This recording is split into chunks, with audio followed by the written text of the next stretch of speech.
Have you ever wondered what happened to Persia? One day it was one of the most powerful civilizations in history, and today the world calls that same land Iran. Did Persia disappear? Was it conquered and erased from the map? The truth is much more interesting. Persia never actually vanished.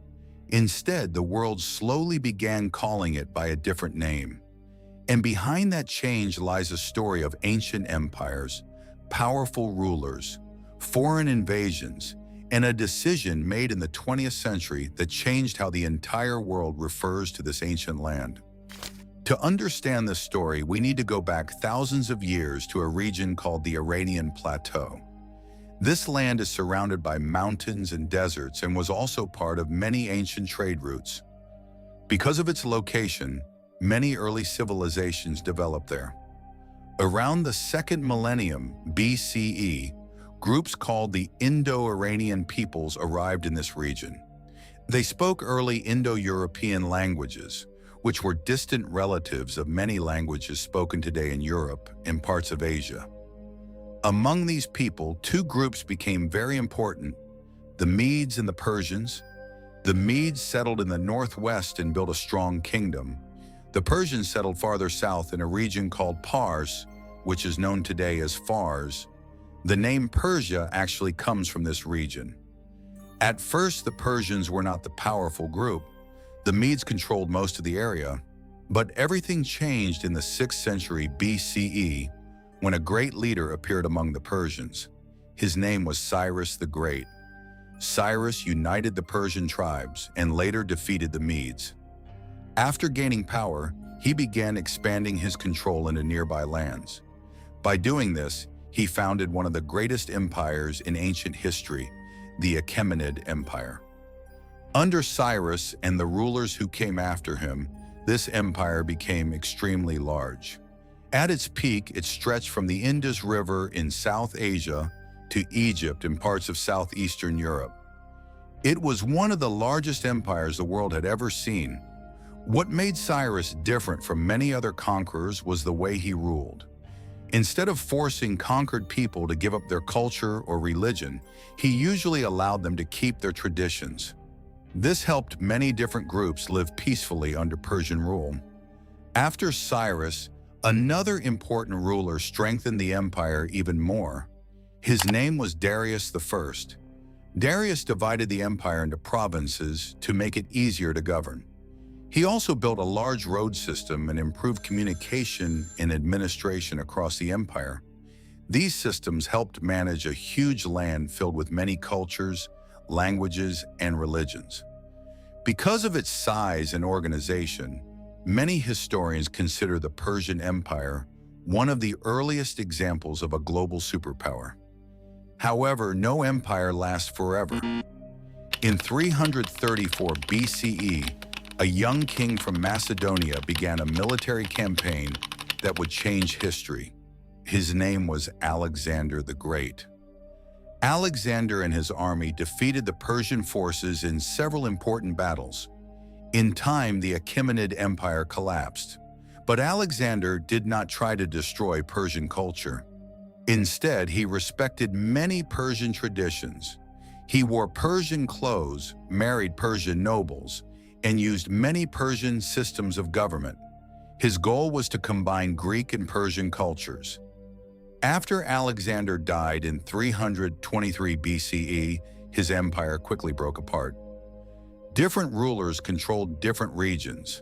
Even so, Persian culture continued to survive. Many centuries later, another Persian dynasty rose to power called the Sasanian Empire. The Sasanians ruled from the 3rd century to the 7th century and brought back many old Persian traditions. During this time, the ancient religion called Zoroastrianism was very important in society. But another big change came in the 7th century. Armies from the Arabian Peninsula conquered the region. With them came a new religion, Islam. Over time, most people in the region accepted Islam, but Persian language and culture remained strong. Over the following centuries, different dynasties ruled the region, including Turkic and Mongol rulers.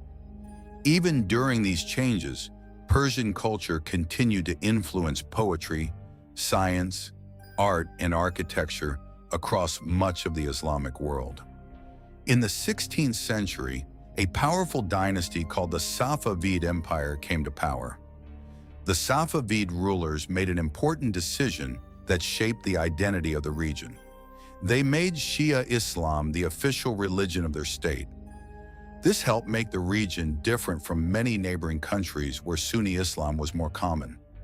During the Safavid period, Persian culture grew stronger again.